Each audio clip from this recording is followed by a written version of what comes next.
નવસારી જિલ્લામાં ભારે વરસાદ અને નદીઓમાં આવેલા પૂરથી ખેડૂતોને મોટો આર્થિક ફટકો પડ્યો છે।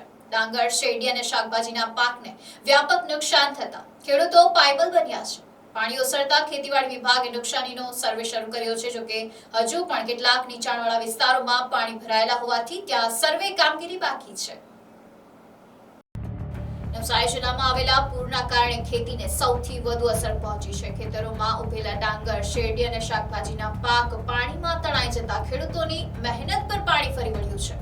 ખેડૂતોના જણાવ્યા મુજબ શેરડીના વાવેતરમાં હેક્ટર દીઠ આશરે 1 લાખ રૂપિયાનો ખર્ચ થાય છે, જ્યારે ડાંગરના પાક પાછળ 30 થી 35 હજાર રૂપિયાનો ખર્ચ થાય છે।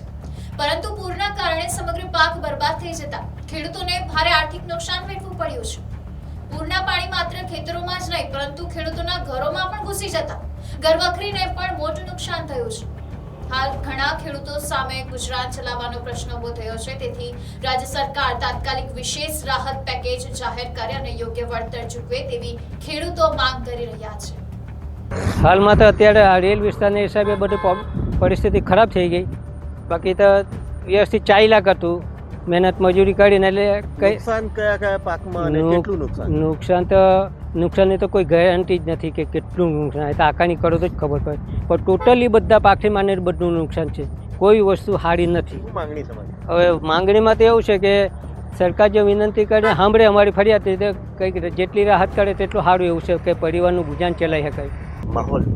માહોલ તો એવો છે સાહેબ કે કુદરત બી રૂટતો છે, સરકાર બી રૂટતી છે ને છેલ્લે ડુક્કરનો બી ત્રાસ, કે આજે છેલ્લા કેટલા વર્ષથી ડુક્કરના ત્રાસથી, પાણીના ત્રાસથી ખેડૂત પાયમાલ થઈ ગયો।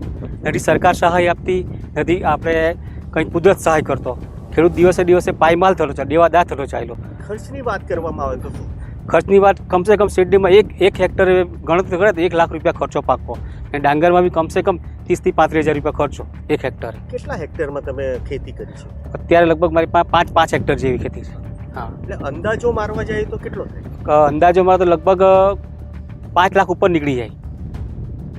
શું માંગણી છે? માંગણી કેવી કે સરકાર અમને કંઈક સારી સહાય કરે, આ જે આપે એમાં તો અમારો ખર્ચો બી નથી કરતો સાહેબ, ખર્ચો બી નથી કરતા, ખાલી એના માટે તમે એટલી બધી તકલીફ કરવી પડે કે આ જાઓ ત્યાં જાઓ, એનો કોઈ મિનિંગ જ નથી એમ, ખર્ચો આપે એમાં અમારો ખર્ચો બી નથી કરતા। પાણી ઓસરતા જિલ્લા ખેતીવાડી અધિકારીના માર્ગદર્શન હેઠળ અધિકારીઓ અને કર્મચારીઓ દ્વારા અસરગ્રસ્ત વિસ્તારોમાં સર્વે કામગીરી શરૂ કરવામાં આવી છે। ખેડૂતોના નામોની નોંધણી સાથે પાક ઢળી ગયો છે કે સંપૂર્ણ નાશ પામ્યો છે તેની ચકાસણી કરવામાં આવી રહી છે।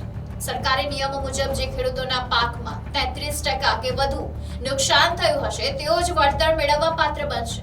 જો કે તવડી, સેજા સહિતના કેટલાક નીચાણવાળા વિસ્તારોમાં હજુ પણ 10 થી 15 હેક્ટર વિસ્તારમાં પાણી ભરાયેલા હોવાથી ત્યાં સર્વે બાકી છે। અધિકારીઓએ આગામી 10 થી 15 દિવસમાં સમગ્ર સર્વે પૂર્ણ કરવાની ખાતરી વ્યક્ત કરી છે। કુદરતી આપદામાં પાયબલ બનેલા ખેડૂતોને સમયસર વળતર અને વિશેષ રાહત પેકેજ મળે તો જ તેઓ ફરીથી ખેતી શરૂ કરી આર્થિક રીતે પગભર બની શકશે।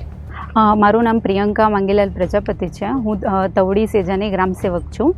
હાલ ખેતીવાડી વિભાગ દ્વારા જેમ પાણી આપણે ઉતરેલ છે તેમ તાત્કાલિક ધોરણે સર્વે ચાલુ કરેલ છે, દરેક ગામોમાં જઈને જે તે ગ્રામસેવકો ધારાધોરણ મુજબ સર્વે ચાલુ કરેલ છે। શું છે ધારાધોરણ તમારે? તમે પાક ઉગાડેલો છે અને તમારું 33% થી વધુ નુકસાન થયેલ છે કોઈ પણ પાકમાં, તો તમને વળતર ચૂકવવા પાત્ર છે, એના માટે સર્વે હાલ ચાલે જ છે। ઓલ ઓવર જિલ્લામાં આપણે ડાંગર છે, શેરડી છે, શાકભાજી છે, વેલાવાળા શાકભાજીઓ છે, અમુક એ બધામાં નુકસાન હાલ જોવા મળેલ છે। કેટલા વખતમાં સર્વે પૂરો થશે? આપણે 10 થી 15 દિવસમાં સર્વે પૂર્ણ થશે। હાલ અમુક એરિયામાં તવડીના જેમ કે ગામ છે એમાં અમુક એરિયામાં હજી પાણી ઉતરેલ નથી, 10 થી 15 હેક્ટર એવો વિસ્તાર છે કે જ્યાં હજી પાણી ભરેલ છે, એટલે ત્યાં તો સર્વે થઈ શકે એમ જ નથી। એટલે થોડા દિવસમાં જ્યારે પાણી ઉતરી જશે એટલે આપણે સર્વે પૂર્ણ કરી દઈશું। Bureau report NSC news, Navsari.